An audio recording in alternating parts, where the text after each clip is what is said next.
Everyone, welcome to Shivani talk. और आज हम बात करने वाले हैं एक ऐसे टॉपिक पर जहां लोग बहुत सारी चिंताओं को लेकर बैठे हैं। बहुत सारे लोग डिप्रेशन, एंजाइटी और भी बहुत सारी चीज़ों से गुजर रहे हैं, और जो भी हमारा एनवायरनमेंट है। तो आज हम इसी टॉपिक पर बात करने वाले हैं, राजयोग मेडिटेशन।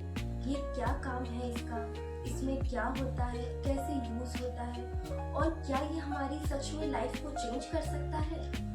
तो इन सब सवालों के जवाब जानने के लिए हमारे साथ है एक स्पेशल गेस्ट बीके रुचि दीदी। तो चलिए, वेलकम रुचि दीदी। ओम शांति। तो मेरा आपसे पहला सवाल ये है कि राजयोग मेडिटेशन एग्जैक्टली होता क्या है। राजयोग मेडिटेशन बहुत ही एक ब्यूटीफुल टर्म है, जिससे हमें ये समझ में आता है कि राज और योग मतलब अपने ऊपर राजा बनना। राज का मतलब होता है रूल करना। जैसे एक राजा अपनी प्रजा पर रूल करता है, ऐसे ही खुद के ऊपर रूल करना मतलब अपनी कर्मेंद्रियों का राजा बनना, उससे हम बेसिकली कहते हैं राजयोग मेडिटेशन। दुनिया में अलग अलग तरह के मेडिटेशंस होते हैं, हाँ, लेकिन ये मेडिटेशन इसलिए स्पेशल है क्योंकि इसमें हम अपने ऊपर कमांड करना सीख जाते हैं। और ना सिर्फ हमारे 5 कर्मेंद्रियां हमारे वश में होती हैं, लेकिन साथ साथ हमारा मन भी हमारे कंट्रोल में रहता है। और इसी मेडिटेशन के प्रोसेस को हम कहते हैं राजयोग मेडिटेशन, जिसमें परमात्मा से कनेक्ट होकर के हम अपने अंदर वो शक्तियाँ भरते हैं जिससे हम खुद के राजा बन सकें। दुनिया में जो मेडिटेशन सिखाते हैं, ब्रीदिंग के ऊपर काम करना सिखाते हैं, और जो यहाँ पे मेडिटेशन करवाते हैं, इन दोनों में क्या डिफरेंस है। देखिए, सबसे पहला डिफरेंस तो यही है, अलग अलग तरह के मेडिटेशंस में भी लोग कई बार चक्रास के ऊपर ध्यान देते हैं, या फिर ब्रीदिंग एक्सरसाइज कराते हैं, हाँ, या फिर किसी और चीज़ के ऊपर फोकस कराते हैं, क्रियाएं कराते हैं, लेकिन वहाँ कहीं ना कहीं ध्यान जो है फिजिकल बॉडी की तरफ रहता है। लाइक अगर ब्रीदिंग एक्सरसाइज की हम बात करें तो ब्रीदिंग भी एक फिजिकल बॉडी से ही रिलेटेड चीज़ है, जो हमारी हेल्थ के लिए बहुत अच्छा है। लेकिन उससे हम ये कहें कि हमारे मन की हेल्थ भी अच्छी हो जाए तो ये शायद असंभव है। तो इसी चीज़ को और अच्छे से करने के लिए कैसे अपने मन को हम शांत कर पाएँ, स्टेबल कर पाएँ, उसके लिए ये माइंड का मेडिटेशन जो मन को कंट्रोल करना सिखाता है और मन को शांत रखना भी सिखाता है। तो राजयोग का क्या काम है, क्या प्रोसेस है इसका। राजयोग एक बिल्कुल ऐसे ही है जैसे हम एक बैटरी को चार्ज करते हैं, फोन की बैटरी को। कुछ एग्जांपल्स बताएंगे आप इनके। जैसे सिंपल, अगर मैंने फ़ोन की बैटरी की बात की आपसे, तो आपको पता है रोज़ सुबह हम उठकर क्या करते हैं, अपना मोबाइल चार्जिंग करते हैं। क्योंकि अगर सुबह हमने मोबाइल की बैटरी को चार्ज नहीं किया तो फॉर द होल डे हम थोड़ा भी उस पर कुछ भी काम कर नहीं पाएंगे। सारे इंपॉर्टेंट चीज़, मेरी apps, even songs, even videos, even tickets किसी को करनी होती हैं, वो सब कुछ हम फ़ोन से ही करते हैं। एंड फ़ोन की बैटरी काम नहीं करेगी तो ऑल एप्लीकेशंस पर हमारे बहुत हैं। तो अगर एप्लीकेशंस काम नहीं करेंगी तो वो फ़ोन किसी काम का ही नहीं है। ऐसे ही हमारे जीवन के बहुत सारे काम हमारा मन कर रहा है, हमारी बुद्धि कर रही है, ये कर्मेंद्रियों से हम कराते हैं। बट वो कब हम नहीं कर पाते हैं, जब हमारा मूड ऑफ होता है, हम कहीं ना कहीं चिंताओं में रहते हैं, कुछ ना कुछ ओवर थिंकिंग चलती रहती है। तो इन सब चीज़ों को ठीक रखने के लिए हम अपने मन की जो बैटरी है, जिसे हम सोल भी कहते हैं, सोल जो पूरे शरीर को चलाने की शक्ति है, उसको चार्ज करते हैं। और जब उसकी चार्जिंग अच्छे से हो जाती है तो फिर सारे फंक्शंस, मेरा हर एक से बात करने का तरीका, मेरा काम करने का तरीका, मेरे इवन घर में जो भी हम सिंपल काम भी करते हैं, उन सब में बहुत अच्छा मेरा लाइफ स्टाइल हो जाता है। इवन शांत मन से हम सब कुछ कर पाते हैं, because my matter is full. तो जब हम यहाँ पे मेडिटेशन करते हैं, आप सिखाते हैं कि आंखें खोलकर मेडिटेशन करो, और दुनिया में आंखें बंद करके करते हैं। तो ऐसा क्यों कि आंखें बंद खोलकर रखना जरूरी है। देखिए, ऐसा नहीं होता है कि हम सभी को यही कहते हैं कि आप आंख खोल के करो। अगर कभी किसी को लगता है कि हमें बिगिनिंग में थोड़ी हेल्प के लिए आंख बंद करके भी करना है तो हम उनको करने देते हैं। लेकिन अगर लॉन्ग टर्म के लिए हम अगर देखा जाए तो कहते हैं eyes are the medium to transmit the energy and to receive the energy. तो जब आंखें माध्यम है रिसीव करने का और ट्रांसमिट करने का, तो हमें हर पल आंख बंद करके तो सारे काम नहीं करने हैं ना। एंड मोर ओवर, जब हम दिन के सारे काम कर रहे हैं, हमें तो हर पल ही मेडिटेटिव लाइफ स्टाइल में रहना है। मतलब मेरा जीवन मेडिटेशन वाला जीवन है, सिर्फ 1 घंटे का मेडिटेशन करने वाले नहीं, या 5-10 मिनट का मेडिटेशन करने वाले नहीं। तो तो जब मुझे जीवन के हर काम में मेडिटेटिव लाइफस्टाइल को यूज़ करना है, तो चाहे मैं चल रही हूँ, मैं काम कर रही हूँ, मैं खाना बना रही हूँ या फिर कुछ भी और भी कार्य कर रही हूँ, तो उसमें कुछ आगे खोल के ही करना है। तो इट्स जस्ट अ प्रैक्टिस कि मैं हर समय कैसे परमात्मा से कनेक्ट रहूँ, और जब मैं हर समय कनेक्ट रह सकती हूँ तो फिर जब मैं स्टेबिलिटी से बैठती भी हूँ तो डजेंट मैटर मेरी आंखें अगर सामने देख रही हैं, तो डजेंट मीन वो सामने के ऑब्जेक्ट को देख रही हैं, बल्कि वो परमात्मा को मन बुद्धि से याद कर रहे हैं। तो आंखें खोलकर इसीलिए कराया जाता है सो दैट हम हर समय जो है उसकी याद में रह पाए। आंखें सिर्फ बंद करने के समय ही ऐसा नहीं है कि योग हमारा लगता है या मेडिटेशन हमारा होता है। और आप देखिए, यदि आंखें बंद करके भी कोई करे तो भी मन का भटकना सहज ही है। ज़रूरी नहीं होता है कि अगर आंखें बंद कर ली तो सारा हमारा कंसंट्रेशन बहुत अच्छा है। तो इसीलिए आंखें बंद और खोलने का मैटर नहीं होता है, हमारा मन किस दिशा में जा रहा है, बुद्धि किस दिशा में जा रही है, वो मैटर करता है। तो जब प्रोसेस में हम सीखते हैं तो ये भी हम सिखा देते हैं, विद इन द 7 days ये ट्रेनिंग हो जाती है सबकी कि आपको कैसे मन और बुद्धि को अपना कंट्रोल में रखना है। तो धीरे धीरे उनका अपनी आइज पे भी कंट्रोल करना आ जाता है, and they will be able to do in the whole day. दीदी जैसे एक बिगनर आता है तो उसके लिए फर्स्ट स्टेप क्या होगा मेडिटेशन का?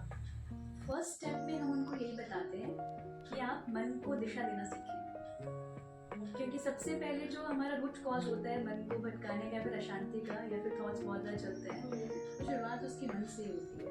बिकॉज मन क्या करता है, हमारे थॉट जनरेशन का इसके पास पावर है। कोई भी संकल्प है मन से ही शुरू होने वाला है। तो मन को पहले दिशा देना हम सीख जाते हैं। लाइक सिंपल अगर मैं आपको एग्जांपल बताऊं, जैसे अगर मैं भी आपको बोलूं आप एक रेड एप्पल इमेजिन करिए, आप कर पा रहे हैं? मैं बोलूं ग्रीन बुक देखिए, तो आप देख पा रहे हैं? तो ये कैसे देख रहे हैं, आंखों के सामने तो है नहीं। तो it's a process of mind and intellect. मन से थॉट है रेड एप्पल एंड उसका सेम साइमल्टेनियसली विजन बन रहा है इंटेलेक्ट से। तो जब ये दोनों साथ में होते हैं तो मन को हम दिशा देना धीरे धीरे करके सीख जाते हैं। अगर किसी छोटी छोटी ऑब्जेक्ट्स पर हम ध्यान दे पाते हैं, धीरे धीरे हम उसको आत्मा पे और परमात्मा पे लेकर आते हैं, ताकि उसका कंसंट्रेशन पावर और बढ़ पाए, और कंसंट्रेशन बढ़ने के साथ साथ जो है वो अपने अंदर शक्ति बढ़ पाए। तो ये बेसिक जो है हम उनको पहले मन को दिशा देना सिखाते हैं ताकि उनका मन शांत हो पाए, एंड सेकेंडली उनको फिर एफर्मेशन देना सिखाते हैं कि अगर मन को अलग अलग जगह पे नहीं लेके जाना है तो what else you need to think. तो उसे सिर्फ कुछ एक थॉट्स बता दिए जाते हैं, लाइक मैं शांत स्वरूप आत्मा हूँ, मैं शक्तिशाली हूँ। ऐसे ऐसे करके 2-3 विचार उनको दे दिए जाते हैं कि आप सुबह उठ करके इनको प्रैक्टिस करिए और रात को सोने के वक्त इनको प्रैक्टिस करिए। और जब वो इंसान सच में प्रैक्टिस करता है कि उसको तो मन को शक्ति मिलती है, and he will be getting the things in the meditation course. तो जो राजयोग का इम्पैक्ट हमारे माइंड पर कैसे पड़ता है? राजयोग का सीधा कनेक्शन मन से ही है। हाँ, मतलब कंट्रोलिंग पावर तो लोगों में उतनी है नहीं कि वो अपने थॉट्स को कंट्रोल कर सकें। आजकल की जनरेशन में या फिर आजकल की जो सिस्टम बन गया है, सब कुछ फास्ट है, ये सब चीज़ें। मोस्ट इम्पोर्टेंट जो जेंजी लोग हैं वो अपने आप को ज़्यादा सीरियसली नहीं ले पाते, अपने थॉट्स को कंट्रोल नहीं कर पाते, लाइफ को सीरियसली नहीं लेते, इवन पेरेंट्स को भी नहीं ले पाते। तो उन लोगों के लिए आप क्या कहना चाहोगे, क्या मैसेज देना चाहोगे? पहले तो मैं ये आपको बताती हूँ कि मन से कैसा इसका कनेक्शन है। तो जो भी हम थॉट क्रिएट करते हैं, मैंने आपको अभी बताया कि वो मन से शुरुआत होती है। अगर मन से शुरुआत होती है तो जैसा हमारा संकल्प होता है वैसी ही उसकी एनर्जी हमको फील होती है, और जैसा मुझे फील होगा धीरे धीरे करके मेरी वैसी ही पर्सनैलिटी बनती चली जाएगी। थॉट्स के बाद मेरे एक्शंस अच्छे होते हैं, देन एक्शंस के बाद जो है मेरी पर्सनैलिटी अच्छी बन जाती है। तो राजयोग मेडिटेशन करते करते मीन्स परमात्मा की शक्ति भरते भरते और ये ज्ञान लेते लेते आपका मन क्लीन होना शुरू हो जाता है। जब मन की क्लीनिंग शुरू हो जाती है तो धीरे धीरे करके आप मन को कंट्रोल करना सीख जाते हैं। और जैसे कि आपने बोला कि आज जो है काफ़ी सारे यूथ में भी ऐसी चीज़ें आ गई हैं जो अपने ऊपर ध्यान तो दे नहीं पाते, एंड इवन पेरेंट्स का अपना रहता है, बच्चों का अपना रहता है, हर एक का अपना अपना माइंड सेट रहता है, अपने अपने दायरे में रहना सब पसंद करते हैं। उनके सबके लिए हमारा मैसेज यही है कि अपनी लाइफ को यदि हमें स्टेबल करना है, अपनी लाइफ में यदि खुद को खुश रखना है और इवन एक सेटिस्फेक्शन वाली लाइफ हमको जीनी है, जिससे हमें ऐसा न लगे कि अरे मेरा टाइम इतना जीवन का चला गया लेकिन मैंने अभी तक भी कुछ नहीं किया। तो यदि ऐसा चीज़ हमको सेटिस्फैक्ट्री वाला चाहिए तो हमें ये मेडिटेशन कोर्स ज़रूर करना चाहिए, ताकि एटलीस्ट हम उसका टेस्ट तो कर लें। अगर एक्सपीरियंस कर लिया जाए तो उसके बाद फिर हमें और जीवन में चलना और उतारना ईजी हो जाता है। तो हर एक चीज़ को दिशा देने के लिए हमें सही ज्ञान की जरूरत होती है। तो मेडिटेशन कोर्स में हम ज्ञान भी बताते हैं और ज्ञान के साथ गाइडेड मेडिटेशन भी करना सिखाते हैं। यदि कोई इंसान सच में सीखना चाहता है तो 7 days basic course by heart करके देखते हैं तो ऑटोमेटिकली जीवन परिवर्तन आना शुरू हो जाता है और उनका जीवन खुशनुमा होना शुरू हो जाता है।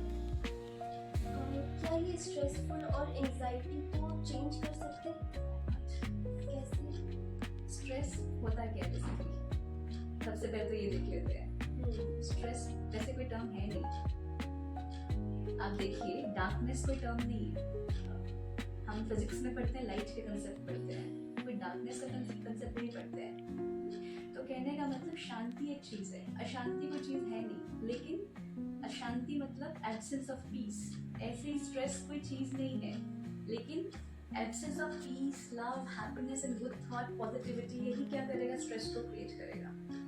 जब मुझे पता नहीं है मेरे जीवन में क्या करना है, जब मेरे मन को दिशा नहीं है, जब मुझे सही थॉट्स के बारे में पता नहीं है, तो इट विल क्रिएटिंग द बहुत सारी क्लटर मेरे मन में क्रिएट कर देता है। तो बहुत सारा क्लटर क्रिएट करेगा तो मुझे भारी लगेगा और उसको हम क्या देते हैं? स्ट्रेस इतना ज़्यादा हो गया, I can't handle my stress. क्योंकि थिंकिंग के जो थॉट्स हैं क्या लेने हैं जिससे मन को शांति मिले, वो पता नहीं। तो जब वो थॉट्स किस तरीके के लेने चाहिए वो पता चल जाता है तो अल्टीमेटली मुझे हेल्प करता है। और जब मैं एक दिन से शुरुआत करती हूँ, एक दिन में आपको इसका रिजल्ट मिलना शुरू हो जाएगा। एक दिन के बाद यदि 2 डेज 3 डेज आप रेगुलर प्रैक्टिस करते हैं, सिखाया जाएगा आपको मेडिटेशन सेंटर्स पर, लेकिन फिर भी अगर आप रेगुलर प्रैक्टिस करते हैं तो उसके बाद definitely there will be a change if you are doing it by heart.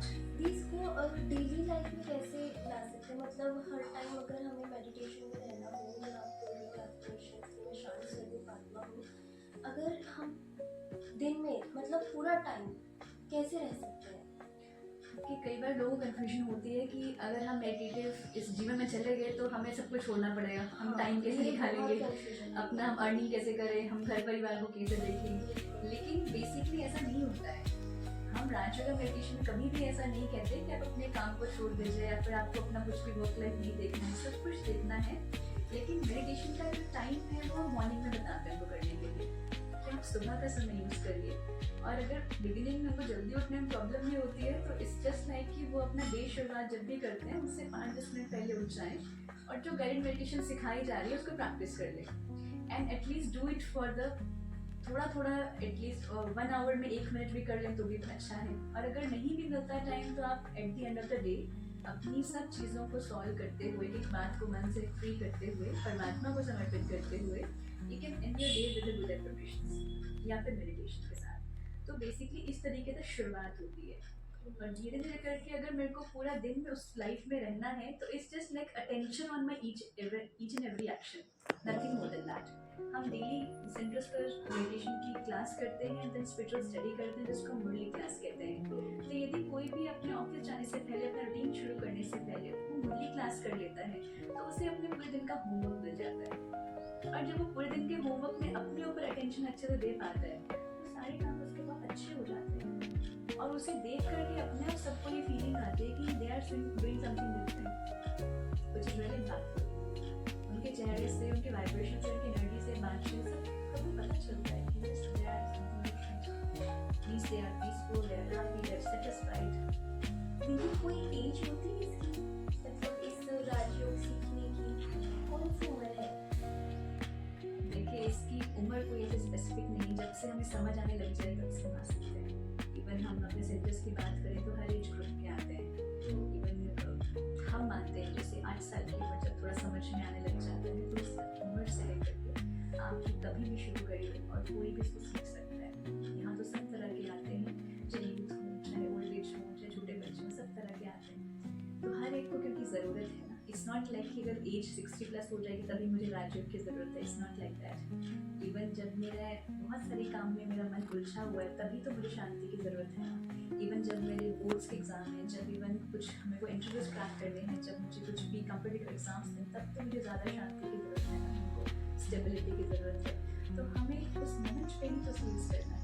It's not like at the end of my whole in life and then I start the meditation, but I can start even जब से मैं समझ आना शुरू हो जाए। हम जो है सेंटर स्कूल 8 साल की उम्र से गाना शुरू कर देते हैं। सिंपल प्रोसेस से बच्चों को बच्चों के हिसाब से बताया जाता है। So that I is going to help.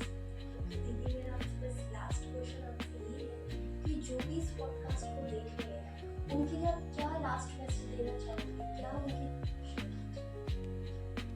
सभी के लिए हमारा मैसेज यही है कि समय की सीमा होती है और समय कभी भी किसी के लिए रुकता नहीं है।